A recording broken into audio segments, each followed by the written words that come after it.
Joining us now, a man with fabulous hair, Uncle B, one of our favorite guys, Blaine Fowler, dual threat analyst. Blaine, you don't have to shave your head, but wouldn't it be fantastic if BYU won and Jerem had to follow through with that? Yeah, I thought you were going to say, wouldn't it be fantastic if you did? And I was going to say, no, that wouldn't be.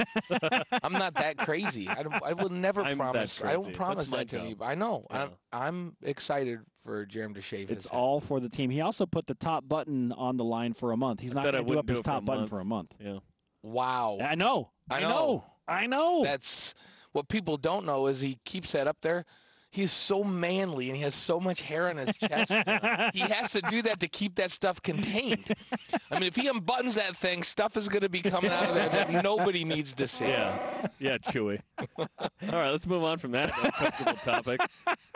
We've been talking all year about that matchup last night, whether it was Gonzaga or St. Mary's, but it happens to be St. Mary's. BYU doesn't like St. Mary's. BYU respects Gonzaga, so it's St. Mary's. BYU changed the way they played basketball to match up with them, and then they get the win. I just feel validated for BYU. How do you feel after the win? It's finally a game where, you always hear coaches say, we had moments where we played really, really well, but we've got to put a 40-minute game together. I mean, even teams that win, they say that, but we were really, really good tonight, but we had some lapses. Dave Rose couldn't say that last night. They played 40 minutes.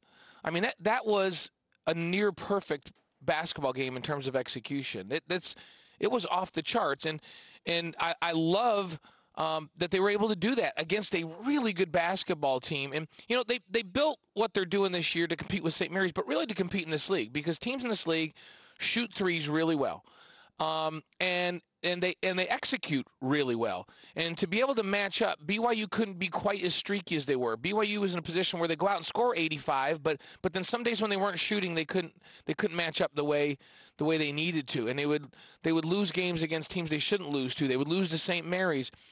And last night, they defended the three extremely well. And I know you'd say, wait a minute here. At first, it didn't seem like they did because St. Mary's came out and made some threes.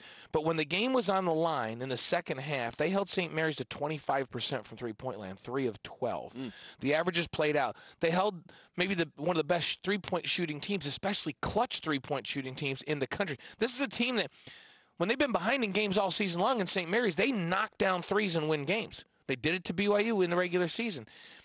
3 of 12 in the second half, 30.5% for the game, and they defended the three. And BYU's philosophy defensively is we're not going to give up twos at the rim, and we're not going to give up threes anymore. And if teams are going to beat us, they're going to have to shoot it unbelievably well in the mid-range, which most teams don't do. Now, St. Mary's happens to be able to do that, and Gonzaga happens to be able to do that. And then the other side, offensively, I've never seen, BYU, I won't say ever, but it's been a number of years since I've seen an offensive performance that solid. It was unbelievable. 60% from the field at 61%. In both halves, by the way. It wasn't like one half was great and the other was just normal. They were fantastic in both. Unbelievable. They weren't hunting threes. They were taking threes when they were there in the offense. And people go, well, what was Yoli doing shooting threes? Well, the first one he shot, nobody covered him. Like they just double-dog dared him to shoot one. And you love a good double dog dare. I'm surprised they didn't go right to the triple dog dare but they went to the double dog dare, and he's like, okay, if you're not going to cover me, I have to shoot this. And he knocked it down. Then I thought to myself, uh-oh, if he's knocking those down, now what do you do? I mean, Jacques not going to come all the way out there and cover him. Then the next one was a little bit contested, but then he was feeling it. But it was at the half, buzzer right? before halftime. And you're going, what in the world is going on right now? and the way BYU defended Jock Landale dictated the entire game. And Jock Landale ends up getting 2 fouls, and then Randy Bennett puts him back in, and he gets a third. I thought that changed the entire game, the way they defended at the rim. Why did Randy Bennett do that? I think he felt like the game might be getting away at that point and that he had to keep him on the floor. But it wasn't. Hunter scored a couple buckets. They were fine. I think he felt like, you know what, this is a turning point in this game where if I leave him on the bench too long and he's our bell cow. First of all, is he going to ever be able to come back in with any rhythm? And secondly, will this game get away from him? I've got to have him back in there. He was in a panic at that point, right? And I think they learned a little bit of lesson from the previous night and how to defend Jacques Landale. And that is you run people at him and you double team him. but you do it in a variety of ways. So you never do it the same way. They did it. Yeah. Different angles. Right. Sometimes coming from the baseline. Sometimes coming from the high post. You monster them with another big guy. And then the next time you have the guard come down from the ball side and try to dig it out. And then the next time you have them come down from the free throw line, a guard come down or another forward. And the other thing I like is they didn't come at him until he put the ball on the floor. Most of the time. Sometimes they came immediately, but with him, he reads defenses so well and he's so good at getting it out of the double team that they didn't give him good reads. So he didn't catch the ball and go, okay, here's the double team. I'm going to throw it back out there. He got the ball and he thought, well, I guess I'm going to score because they're not going to double team me. Then he would put it on the floor and then they would come. And now he had to make more split-second decisions, and BYU, it was a masterful plan defensively. And then the way they shared the basketball offensively, they had 20 assists on 33 made field goals, and they only turned the ball over 6 times. TJ Haas had 7 of those assists. 6 times. TJ Haas, I told TJ last night on the floor, I said, he played a remarkable game. I mean, he was brilliant in that game. You could talk about Yoli's performance because it was unreal, and Elijah came up big. But TJ Haas, with his ball handling and his distribution and reading the defense and the way he defended, he played brilliantly, as did Dalton Nixon. So you can't just have the big two. You have to have multiple contributions. And Nixon came in and was awesome in that ball game. But TJ Haas, I know he's had a lot of games where he scored a lot of points. I don't know if he's played a better game than he played last night because all around he was off the charts brilliant last night. BYU expends a lot of emotion and energy to beat St. Mary's last night. But immediately in the post-game conference, Dave Rose and players are saying, look, one more game. We feel like we are built to win this tournament. We feel like we have been preparing for this game and for this situation all season long. Does BYU have enough gas in the tank tonight for Gonzaga? It's hard to say, and the Zags didn't have to extend too much energy last night to get out and win that one. It was a mismatch from the get-go, and that's the big question. I think in a tournament like this, you can live on a lot of emotion. And they can live on the emotion. I'll tell you this. That game, and the way they won that game last night and the way they executed, they come in here with a ton of confidence. These guys, think about it. College basketball teams, they come and practice the day of games. And they run up and down the floor full speed for an hour, and then they go play at night. Like, they're in shape. They can play. It's not a matter of conditioning. It's mentally, can you be that focused 2 nights in a row? Because they were dialed in and locked in, and they have to be. And I think what last night does is it makes them go, if we do lock in, we can beat anyone.